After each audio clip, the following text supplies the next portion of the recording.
Eles moravam no templo. Eles viviam dentro do templo. Porque dentro do templo não era que a igreja hoje, que vem aqui, passa o vecchio, limpa tudo e vai embora para casa. Não, o templo tinha animais. Lembra que Jesus quebrou um monte de coisa na porta do templo, gaiola de passarinho, e lembra? Era um comércio. Por quê? Porque havia uma parte no templo lá de fora que era o local do sacrifício. Naquele local de sacrifício, a pessoa trazia o carneiro ou o cordeiro e segurava o cordeiro, e o próprio sacerdote tacava a faca no cordeiro.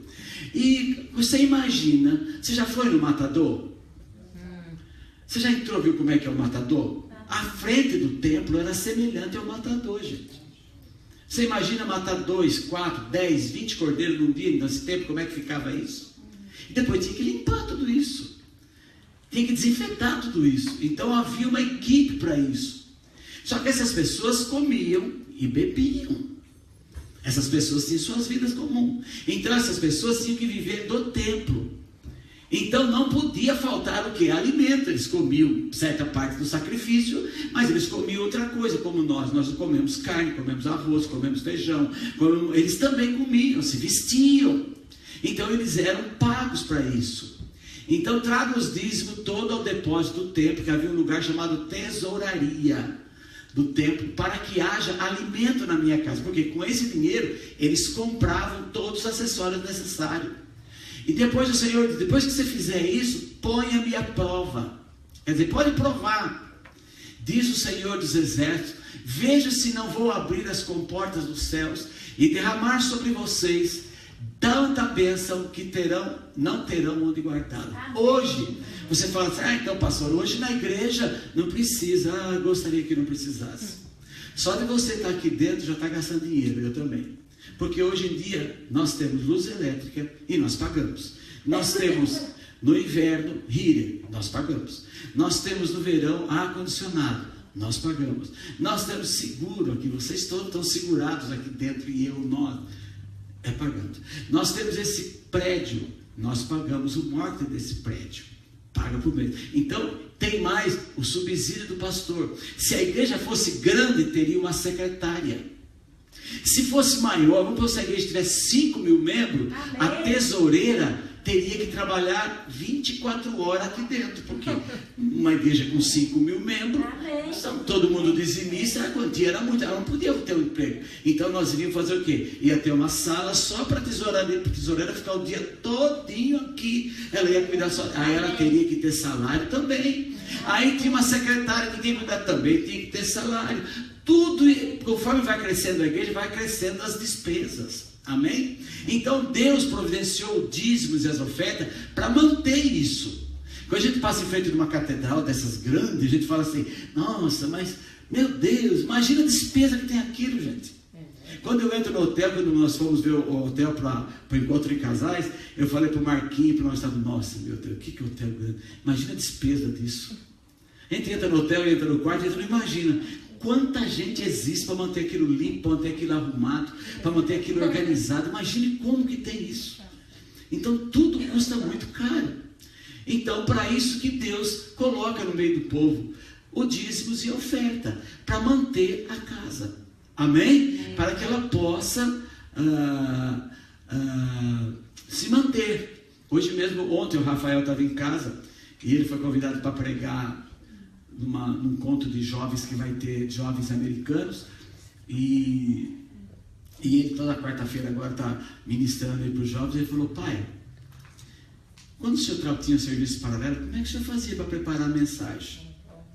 Porque eu às vezes eu tenho que chegar atrasado, porque eu trabalho até tanto, eu tenho que estar, como é que eu faço? Eu não tenho tempo para ler, porque sai de manhã, fica o dia todo correndo, tal. Eu falei, filho, é difícil. É difícil. Porque você tem que ler, você tem que ouvir, você tem que fazer paralelo, você tem que pegar 2 traduções, você tem que fazer, é uma série de coisas. Isso gasta tempo. Então, tudo há um tempo. Então o Senhor está dizendo lá, depois que vocês trazerem os dízimos, o que é dízimo para quem não entende? Dízimo vem da palavra 10%. É uma coisa que o Senhor estipulou em qualquer lugar. Se um dia você se revoltar com o dízimo, não vá à igreja nenhuma. Porque você vai se revoltar com todas, porque todas têm. Até a católica, que não tinha, agora eles começaram a ter também. Então não tem para onde fugir. O jeito é ir para o mundo. Aí o mundo não cobra 10%, é 100%. Porque não tem como fugir. Amém? Tudo que a gente vive aqui na terra, nós temos que ajudar financeiramente. Então, continuando. Eu vou impedir, Deus está dizendo, se você for dizimista, impedirei a praga. Impedirei que a praga devore suas colheitas. Naquele tempo eles eram todos agricultores. Amém? Então a renda deles vinha da agricultura. Então Deus dizia para eles: se vocês derem o dízimo e oferta, eu impedirei que a praga devore suas colheitas. A videira nos campos não perderão seus frutos, diz o Senhor dos Exércitos. Então todas as nações vão chamarão felizes, porque a terra de vocês será maravilhosa, diz o Senhor dos Exércitos. Amém. Vocês têm dito palavras duras contra mim, diz o Senhor. Parece que Deus não ouve, né, irmãos? Ainda assim pergunta: o que temos falado contra ti? Vocês dizem. Quando ele fala dizem, vocês estão pensando, estão dizendo por aí, murmurando: é inútil servir a Deus. O que ganhamos quando obedecemos seus preceitos e ficamos nos lamentando diante do Senhor dos Exércitos? Por isso, agora consideramos felizes os arrogantes. Deus está dizendo que eles falavam isso. Pois tanto prosperam os que praticam o mal, como escapam ilesos dos que desafiam a Deus. Deus falou: vocês falam isso às vezes. Depois aqueles que temiam ao Senhor conversaram uns com os outros, e o Senhor os ouviu com atenção. Que dureza, não, irmãos? Foi escrito um livro como memorial na sua presença acerca dos que temiam no Senhor, dos que temiam o Senhor e honravam o seu nome.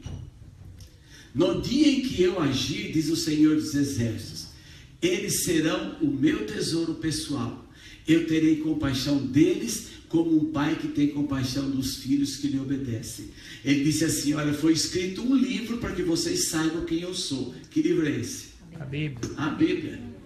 E o Senhor está dizendo: vai chegar um dia e eu vou deixá-los, eles serão o meu tesouro pessoal. Eu terei compaixão deles, como um pai tem compaixão dos filhos que lhe obedecem. Então vocês verão novamente, agora olha bem, a diferença entre o justo e o ímpio, entre os que servem a Deus e os que não servem a Deus. Digam amém. Amém. Então Deus estava dizendo: olha, vocês falam mal de mim pelas costas, vocês murmuram contra mim, vocês falam isso. Deus até esclarece: eu não deixei um livro escrito, eu deixei um livro escrito para saber quem eu sou para vocês. Vai lá consultar, aqui é a palavra de Deus. Ele diz: vocês acham que a pessoa sem Deus é melhor do que vocês? Depois ele fala assim: mas um dia vocês verão novamente a diferença entre o justo e o ímpio, entre os que servem a Deus e aqueles que não servem a Deus. Então Deus está dizendo para você e para mim que um dia a gente vai ver a diferença entre aqueles que têm Deus e aqueles que não têm Deus, aqueles que andaram no caminho do Senhor e aqueles que não andaram no caminho do Senhor. Amém? Amém. Eu queria ler ainda agora um livro um pouquinho atrás, o livro de Ageu. Dois livros antes desse, livro de Ageu, capítulo 1, ele só tem dois capítulos. Ageu só tem 2 capítulos. Ageu, esse profeta viveu mais ou menos 520 anos antes de Cristo. Só dando para curiosidade, não precisa gravar isso. E o povo estava cativo na Babilônia, o povo de Israel estava cativo na Babilônia. E eu já falei para vocês domingo passado, na quarta-feira passada, que nós, quando vamos viver em outro lugar, nós começamos a pegar as manias daquele lugar. Não é assim? É verdade. Todo mundo é assim. Você vai viver num lugar, você começa a pegar as manias daquele lugar. Pegar os costumes daquele lugar. Isso é muito natural na raça humana. Então, se o lugar que a gente vive é idólatra, a gente começa a ficar idólatra. Se o lugar que a gente vive é frio, a gente começa a viver no frio espiritual, a gente começa a pegar aquilo. Tudo que tem naquele ambiente que a gente vive vai passando para nós. Se for coisa boa, passa para nós. Se for coisa ruim, passa para nós também. Então nós temos que viver prestando muita atenção naquilo que está à nossa volta. Aquilo que for bom, a gente pega, mas aquilo que está à nossa volta não é bom, nós temos que fazer de tudo para descartar. Então o povo de Israel foi levado cativo para a Babilônia, eles ficaram lá 70 anos. E a Babilônia, você já sabe a palavra Babilônia, vem da Torre de Babel. A Babilônia, Babilônia. Ora, se eles ficaram 70 anos, uma geração dura aproximadamente 40 anos. Então quer dizer que teve gente que nasceu e foi criada na Babilônia. E era israelita. Mas aí o Senhor disse que depois de 70 anos traria-os de volta. E o Senhor começou a trazê-los de volta para Jerusalém. E Jerusalém estava semi-destruída. O templo estava um pouquinho, alguma reforma tinha feito, mas estava ruim. E 17 anos depois que eles estão em Jerusalém, Jerusalém destruída, o templo praticamente ainda destruído, Deus começa a ver o mesmo problema que acabamos de ler naquele outro livro. Então vamos lá. Ageu capítulo 1. O primeiro dia do 6º mês, segundo o reinado de Dario, a palavra do Senhor veio por meio do profeta Ageu ao governador de Judá, Zorobabel, filho de Saltiel, e ao sumo sacerdote Josué. Esse Josué não é aquele da Bíblia não, que esse é outro Josué. Filho de Joazadaque, dizendo: assim diz o Senhor dos Exércitos, este povo afirma, ainda não chegou o tempo de reconstruir a casa do Senhor. Veja o que eles estavam afirmando. Ainda não é o tempo de Deus. Você já ouviu isso no meio da igreja? Olha, ainda não chegou o tempo de Deus. O tempo de Deus, quando chegar, vai dar tudo certo. A pessoa começa a usar esse chavão, sabe, para empurrar com a barriga. Então eles estão empurrando com a barriga. Eles estão já em Jerusalém e a casa de Deus está toda destruída e eles não estão notando isso. Continua. Por isso a palavra do Senhor veio novamente por meio do profeta Ageu. Já não é Malaquias, agora é Ageu, está vendo? Acaso é tempo de vocês morarem em casas de fino acabamento, enquanto a minha casa continua destruída? Deus faz uma pergunta para eles. Deus está fazendo uma pergunta: por um acaso, é tempo de vocês ter casas boas, fino acabamento, e vocês, quando passam em frente ao meu templo, ele está destruído. E depois ele continua: agora assim diz o Senhor dos Exércitos, vejam aonde os seus caminhos o levaram, vejam como a vida levou vocês, ele está dizendo.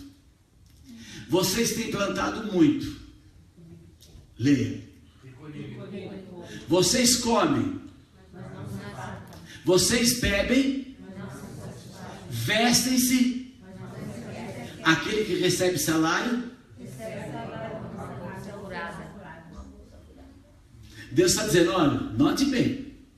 Vocês voltaram para a terra de vocês. Vocês estão agora, vocês reclamavam da Babilônia, agora vocês voltam para a terra de vocês. E agora vocês começam a construir sua casa de vocês. E vocês não estão nem um pouco preocupados com o meu templo. Vocês já pararam para pensar que vocês têm plantado muito e têm colhido pouco? Vocês estão comendo, mas note que vocês nunca estão saciados. Vocês bebem, mas não mata a sede. Vocês vestem-se, mas sempre estão com frio. E quem é assalariado recebe o salário e coloca numa bolsa que tem um furo. Bolso furado. Assim diz o Senhor dos Exércitos: vejam onde vocês chegaram. Deus está dizendo: faça uma autoanálise de você. Irmãos, é muito importante isso, viu? Aqui vai uma dica para todos nós. Não é só para você, para mim também.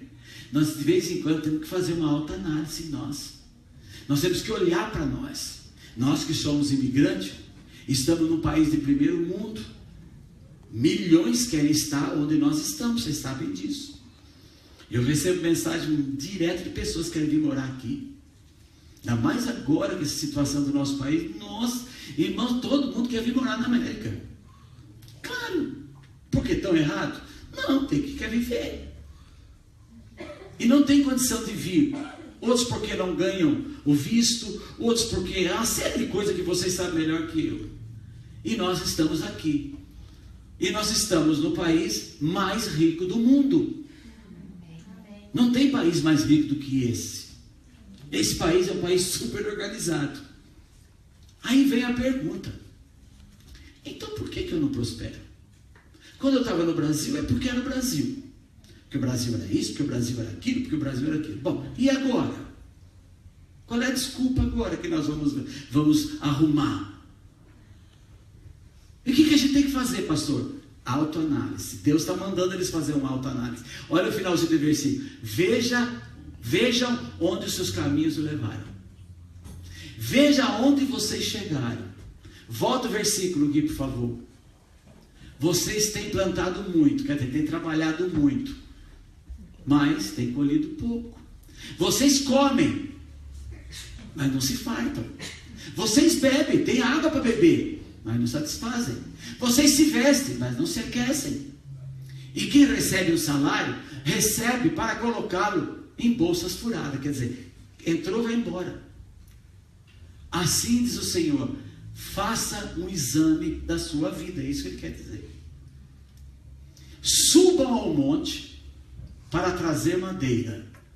Construa o templo para que eu me alegre e nele seja glorificado, diz o Senhor. Amém. Ele está dizendo: olha, por que vocês não deixam um pouco a casa de vocês de lado? Por que vocês não deixam um pouco as suas coisas de lado? E subam ao monte e tragam madeira para a minha casa. Irmãos, como existe hoje, naquele tempo existia. Deus não precisa de comida. Deus não precisa de dinheiro. Não é assim que a turma fala? Deus não precisa disso. Claro que não. Deus não está reclamando que ele está faltando alguma coisa para ele. Ele está reclamando que está faltando alguma coisa para a casa dele, que é onde eles cultuavam. Amém? Suba ao monte para trazer madeira. Construa o templo para que eu me alegre e seja glorificado, diz o Senhor. Vocês esperaram muito, mas veio pouco. E o que trouxeram para a casa de vocês, eu fiz assim. Eu soprei. E por que eu soprei? Pergunta o Senhor dos Exércitos. Eu soprei aquilo da sua mão por causa do meu templo. Que coisa, não é, irmãos? Ele diz: você trabalhou, ganhou aquela quantia, quando você pôs na mão, recebeu, você nem viu. Eu cheguei perto de você e fiz assim, soprei. Aí você pergunta: por que o senhor soprou? Desapareceu tudo. Por causa do meu templo. Por causa do meu templo que ainda está destruído, enquanto cada um de vocês se ocupa com a sua própria casa. Interessante, não é, irmãos? Mas será que Deus não quer que a gente cuide da casa da gente, pastor Carlos? O que quer? Isso é bíblico. Mas o que ele está reclamando? Ele está reclamando que o povo vem da Babilônia, irmãos. Já fazem 17 anos que estão em Jerusalém, mas todo mundo está preocupado em ter a sua casa. Está errado? Claro que não. Só que eles estão se esquecendo que eles têm que ter um lugar para adorar, um lugar para cultuar, um lugar para glorificar o Senhor, um lugar para bendizer o nome do Senhor. O templo representava a presença do Altíssimo no lugar deles, e aquilo não estava despertando o entusiasmo deles. Hoje nós podemos falar, às vezes a gente conhece muitos imigrantes que compram tanta coisa no Brasil. Está errado? Claro que não, mas eles só pensam em comprar coisa para ele. Irmão, vocês tiveram porque eu não estava aqui ainda. Lembra que deu uma crise nesse país? A maioria perdeu quase tudo. Vocês lembram disso? Eu não estava aqui, fiquei sabendo. Viu? Quantos que juntaram tanta coisa e perderam tudo? Aí o que fizeram? O Brasil teve notícia que estava bom. Aí o que fizeram? Correram para o Brasil. Veja, estava aqui, Deus fez assim. Aí correram para o Brasil. E o que está acontecendo no Brasil agora? De novo. E agora temos que voltar. Irmão, não tem como escapar da mão dele. Não tem jeito, gente. É como às vezes eu falo, a pessoa briga numa igreja e vai frequentar outra. É como se aqui tivesse um Jesus, lá tivesse outro, ali tivesse outro Jesus, tivesse outro Jesus. Cada lugar tem Jesus. Apronta numa igreja e depois vai tomar ceia na outra igreja. Parece que lá tem um Jesus totalmente diferente do Jesus daqui. Não existe isso. Então estava aqui, país de primeiro mundo, e Deus veio. Um monte de gente ficou sem nada. Aí que coisa ficou feia aqui, correu para o Brasil. Chegou no Brasil, soprando de novo. E agora vai para onde? Para Cuba, porque agora a onda é Cuba.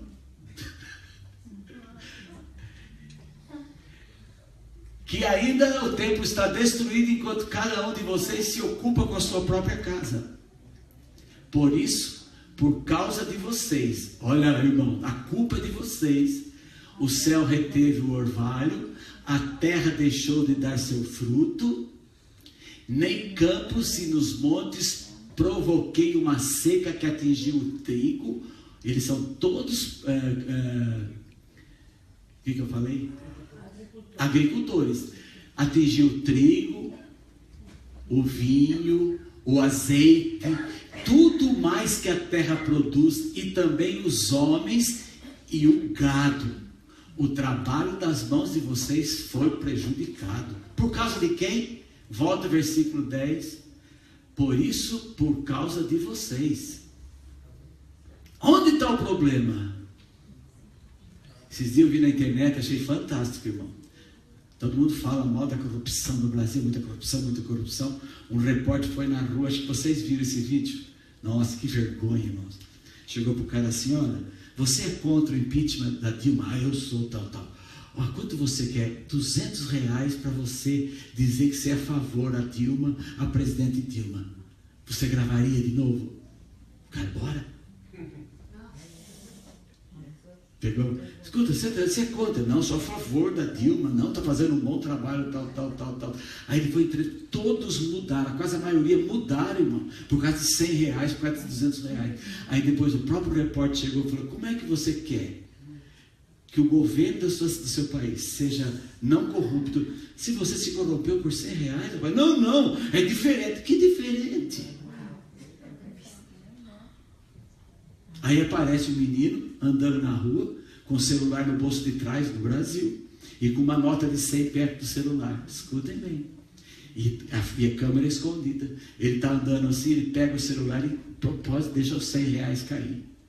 Irmãos, a pessoa que vem atrás, pega os R$100 e tira o bolso. Aí ele faz de novo, outro vem e pega. Irmãos, todos pegaram o dinheiro e fugiram. Aí ele passa num mendigo, um homeless. Um mendigo. Ele passa, ele tira assim, cai a nota, se não me engano, assim, parecia R$100. Caiu. O mendigo olhou assim, foi de lado todo, pegou o dinheiro, chamou, vem cá, seu dinheiro. O mendigo devolveu. E os outros de roupa boa, trabalhadores, não devolveram. Aí vem a pergunta: como é que você quer que o país seja de um jeito se o povo é o todo? Deus está dizendo, sabe por que o seu trigo não está dando? Sabe por que o seu boi está morrendo? Sabe por que o saco é furado? Por causa de você. Por isso que a terra sofre. Volta lá, Gui. 11. Nos campos e nos montes provoquei uma seca que atingiu o trigo, o vinho, o azeite e tudo mais que a terra produz, e também os homens e o gado. O trabalho da mão de vocês foi prejudicado. Zorobabel, filho de Saltiel, o sumo sacerdote Josué, filho de Josadaque, e todo o restante do povo obedeceram à voz do Senhor, o seu Deus, por causa das palavras do profeta Ageu, a quem o Senhor, o seu Deus, enviara, e o povo voltou a temer o Senhor. Digam aleluia. Aleluia. Então Ageu, o mensageiro do Senhor, trouxe essa mensagem do Senhor para o povo. Eu estou com vocês, declara o Senhor. Amém. Quando o povo obedeceu, lembra que o Senhor falou, volta para mim que eu volto para vocês? Olha agora, Deus diz, eu estou com vocês, declarou o Senhor. Como Deus é bom, né, irmão? Amém. Olha, eu me sirvo para ser Deus, irmão. eu não sirvo para ser Deus, porque eu não tenho esse coração aí. Ah é? Você fez isso, agora azar seu. Deus volta de novo. O cabelo o cabelo volta a crescer. Assim o Senhor encorajou o governador de Judá, Zorobabel, filho de Saltiel, o subsacerdote Josué, filho de Josadaque, e todo o restante do povo, e eles começaram a trabalhar no templo do Senhor dos Exércitos, seu Deus. Aí eles começaram, caiu a ficha, diga, caiu a ficha. Caiu a ficha. Irmão, você que está aqui, a vida é sua, você faça o que você quiser, a vida é sua, o dinheiro que você usa, que você trabalha é seu, a roupa que você usa é sua, você faz o que você quer com a sua vida, mas eu como líder, e crendo nessa palavra, eu só dou a minha palavra, a maneira, o que eu aprendi com o Senhor. Não deixe de dar dízimo.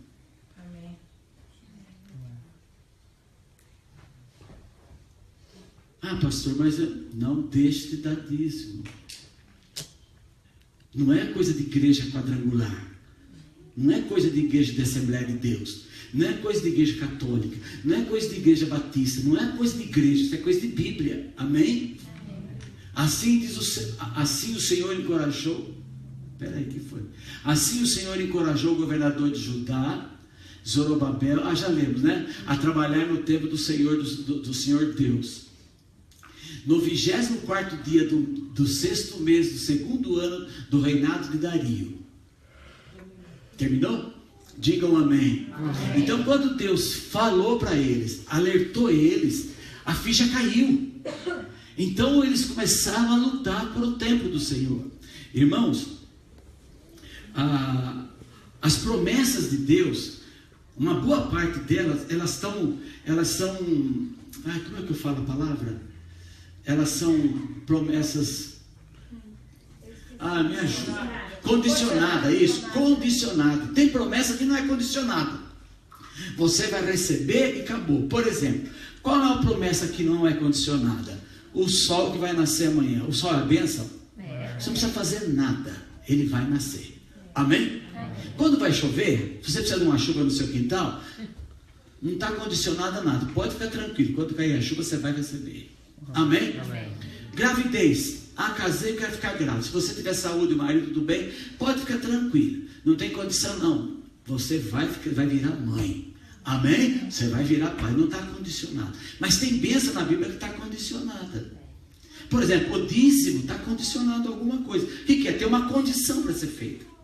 Trazei todos os dízimos à casa do tesouro, a casa que no caso é a igreja, e ele fazei prova de mim, vê se eu não abro a janela do céu e derramo sobre vós bênção tal que você não tem nem onde colocar. Isso é promessa, não é uma coisa que a gente fala porque a gente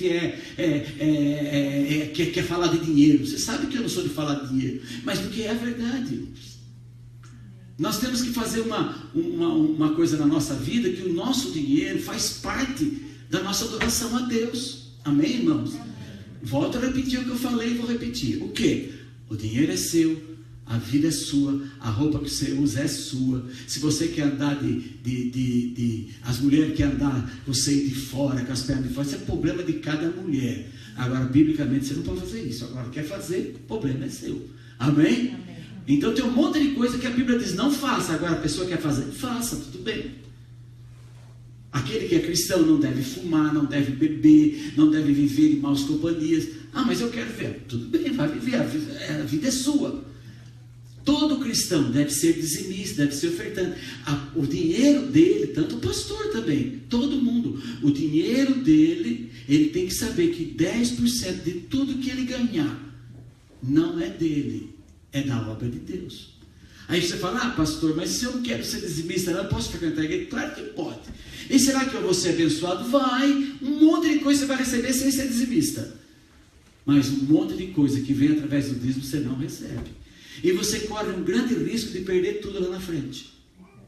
Um dia nessa igreja, tinha uma pessoa que não está mais conosco, por isso que eu vou dar exemplo, não vou falar nome, que não ia para frente. Um dia ele chamou eu no canto, sozinho. Ele falou, pastor, eu estou tanto tempo que eu não vou para frente, pastor.